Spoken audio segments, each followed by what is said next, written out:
Colin the runner, Nick's the coach. Colin wants up 3. Nick's a 3-hour pacer, it makes sense. This is Chasing Nick.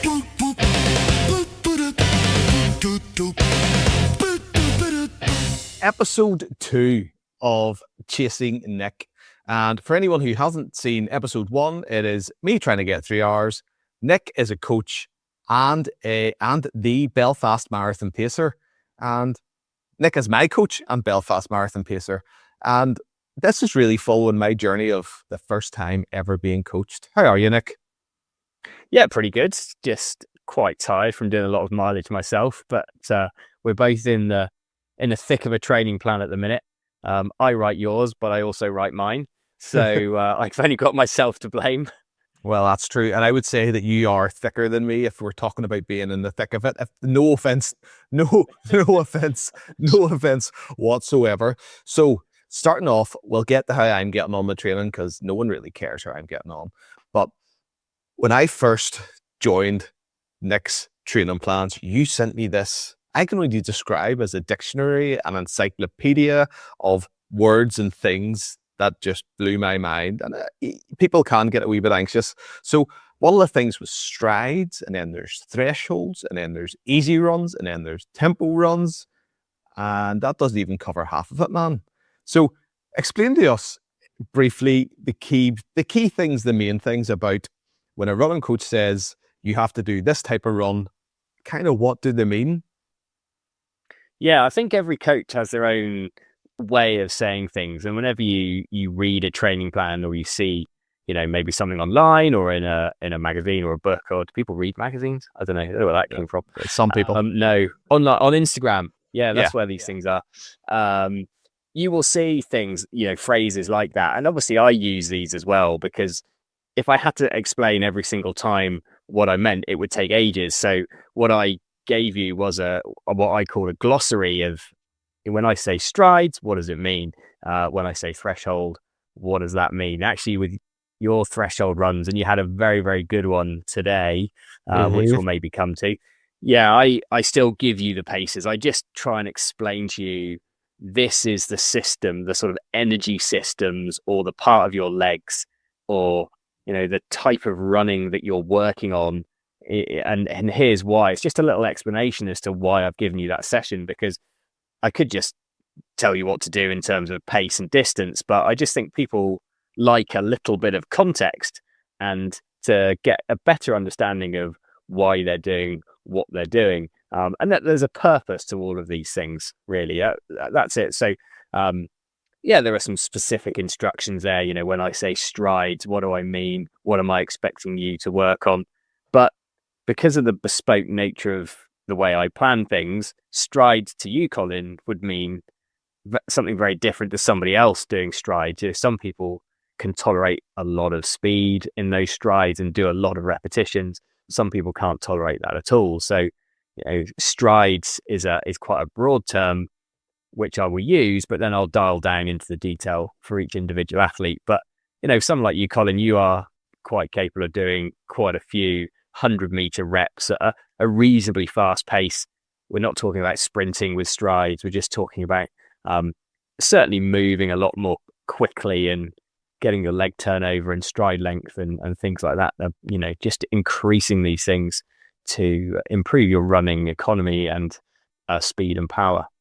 That's what I didn't realize. I would Google online what are strides, what are tempo runs. So would you say, by me going online to someone who's not a coach or ChatGPT or telling me what strides are, what you're saying is that strides are slightly different for each individual. Tempo runs may be slightly different for each individual. Am I right in saying that? Because I thought it was a tempo run was this and a stride is this and something's this.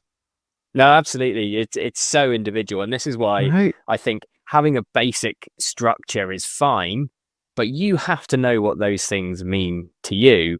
And equally, those things change year on year. If I look at what my threshold was 2 or 3 years ago, it's very different to what it is now. So I have to, at the start of every one of my training blocks, when I've got goals in mind, even for me, I will actually sit down with a good old fashioned bit of paper and a pen and actually write down what my zones are, what my paces are, and things like that. So yeah, it is very different. So the term means something to everyone, but what that thing is obviously quite variable.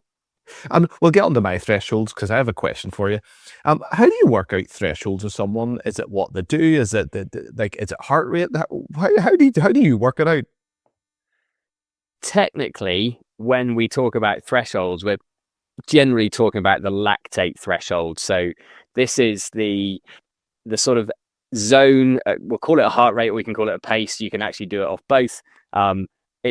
Let's talk about pace. It's the pace that you can run at when you are generating as much lactic acid or lactate in your body as you can recycle and reuse. So the lactate is steady and level. When you go over your lactate threshold, that lactate just starts to accumulate, and of course it will gradually slow you down. You could get very technical and talk about lactate threshold 1 and lactate threshold 2. And you can measure these things. So I've had a lactate threshold test done, and you have to run set paces or set heart rates and have an actual blood test, a bit like diabetics would do for their sugars. You can take a little, sort of finger prick or ear prick and get your lactate level measured in your blood. And you can actually plot a graph to show when your heart rate and pace your heart rate's going up and your pace is speeding up, and you can see your lactate accumulating in your bloodstream. So when we talk about threshold, it is actually quite a specific scientific data point. But for most runners, we're probably talking about the pace that, for well-trained runners, the pace they can sustain for 10K to half marathon, that type of thing. That's normally your lactate threshold. Because if you try and run above that, your lactate will accumulate very, quite quickly, and then you probably can't run a marathon over your lactate threshold. Pretty much on it, but probably not over it. Do you know what? You're saying all this, you're telling me all this stuff, and I'm looking at myself going, before a running coach, I really wasn't training. I was just going out and I was running. I had never talked about lactate, easy, threshold, strides, all the other stuff, tempo runs. I kind of just went out and ran, which I suppose brings me to, let's go into my experience of Nick, the running coach, or a running coach. So, what week am I on now? 5, 6? Yeah, I think I might be on 7. 7? Wow. So I don't know what week I'm on, but I do know that the good thing about having the coach, Nick, is that every week that I start running, I don't have to think about anything. I have an email from Nick to say, here's your 5 runs this week. For me, it's 5 runs. Here's your 5 runs this week. This is when they are, and this is when you can fit them in. And I have missed some wee small ones. I have adapted some. Where I maybe only have an hour and I have a cool down part of it, and I maybe have to just do a 1 mile cool down instead of a cool down, a 2 mile cool down. So I hope that doesn't affect my overall training too much. Can I just say that I think that's a really important thing to do, because some people get completely obsessed by hitting every single metric and every single mile that's been set for them. And actually that can be quite a toxic sort of thing. I mean, I can give you a basic structure, with you telling me what your week ahead looks like, but I can't possibly be, with you every single second of the day. So you have to have that autonomy to make decisions yourself and adjust accordingly. And I think you do that quite well, actually. You are somebody who's able to go, look, that's the important bit. Let's do that. Yeah. Maybe cut the cool down a bit short. I mean, that is absolutely fine. So I did it today, and doing my reason behind doing it today. So I had went from a run, not thinking, and my wife rang me on the cool down. So I'd got my phone from my car, just on the cool down, and my wife rang me and she goes, Colin, I need the second car. I was going, oh no. She goes, I need to be picking up one of my son's friends at his house at 12 o'clock. Nick, what time is it? It was 12 o'clock. So my cool down turned into a tempo run back to the car. So these things happen. So that's a story of my life. That's how I adjusted. But Nick, I've been getting faster. I've been getting quicker. I feel stronger. I love easy runs. I've never loved easy runs so much in my life. I don't want the hard runs. They keep me up at night. But do you know what? I get out and when I do the hard runs, I absolutely slate you in my head. But afterwards, I'm like, wow, I just achieved that. Now, I've got to the pace, Nick, where I thought only the Nick Westons or the fast marathon runners of the world kind of go to. And I don't know how I've got here. And I talked to Andrew, Andrew, and Andrew's going, wow, that's lightning. And I said, I know, but I think I can go faster. So that is my experience of a running coach. You don't have to worry about your midweek runs. You don't have to worry about what mileage am I hitting every week. You literally just go out, and some runs are tough, some runs are easy, but you enjoy the easy runs. And well, you actually gain confidence on the hard runs, Nick. And that's my honest opinion. And that's my overview of being 5, 6 or 7 weeks into my running. Who knows? Yeah, I think it's you've made another important point, is that you gain confidence from doing those hard things, and sometimes you maybe don't hit the mark, quite as well as you think you might, but a lot of the time you will, and every time you do that, it just builds that little bit of self-confidence, self-esteem, and just think, do you know what, I can do this. I am that type of runner, and it's really critical come race day for you to be able to look back and have the knowledge that you did those things and you can do them again. So you're absolutely right. There's so many positives there, and I think your run today, for example. I mean, we'll just put it out there, Colin. According to Strava, that was a 10k 10k PR in the middle of, or early stages really, of a marathon training block. So I think that just proves what kind of fitness you actually had. It just needed to be unlocked. Yeah, and that's what I think. A 10k and a 5k, I believe, Nick, as well. 10k. Oh, I missed that bit. Oh yeah, 10k and a 5k. Oh. But did you want to hear? Well, right, we're not one for talking times, but I finished, and out of that whole run of gaining confidence, I got a bit of a, and do you know what? It happens. A bit of a kick in the teeth. I looked, I said 5k PB, and Nick was something like 14 or 15 seconds over 20 minutes.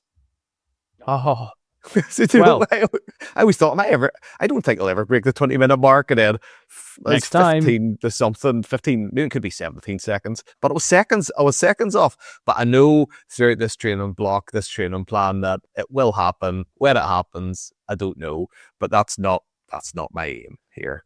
And I just think that having a coach puts pressure on you, looks after your runs, gains confidence. And today, Nick, is the first time where I actually started to believe, hold on, Chasing Nick is on. This is close. I can do this. I actually can do this. You absolutely can. Yeah. We just have to try and keep you healthy, because that's the other thing. We are pushing you quite hard in order to try and chase this 3-hour mark. I mean, it is ambitious, it's doable, but it does require everything to go, to plan. So I am aware that we are sailing a little close to the wind, and there's bigger things that we are looking at down the line as well that we can't forget. You've got some monster runs coming up, so we have got to be a bit cautious about that. But it's definitely it's coming. The fitness is building, and the pressure. Well, I don't know. Accountability. I would. That's like the word. To call That's it. the word. Yeah. It feels like pressure. The pressure's all internal. I would say from you, Colin. The eyes of the world are on me. Yeah, I just send you an email. That's all I do. Yeah, well, that's all you do. You do a wee bit more than that. And do you know what? That kind of wraps up today and what we're chatting about today. And we'll come back and find out how I'm getting on the next stage, how I'm recovering from a potential injury. Who knows? Who knows what's next, Nick? But I know I shouldn't say that. Touch wood. I've got a touch wood. Don't jinx it. Oh, no, I'm not jinxing it anyway. It'll be grand. And I suppose that is this episode of me chasing Nick. See you next time. Colin the runner, Nick's the coach. Colin wants up 3. Nick's a 3-hour pacer, it makes sense. This is chasing Nick.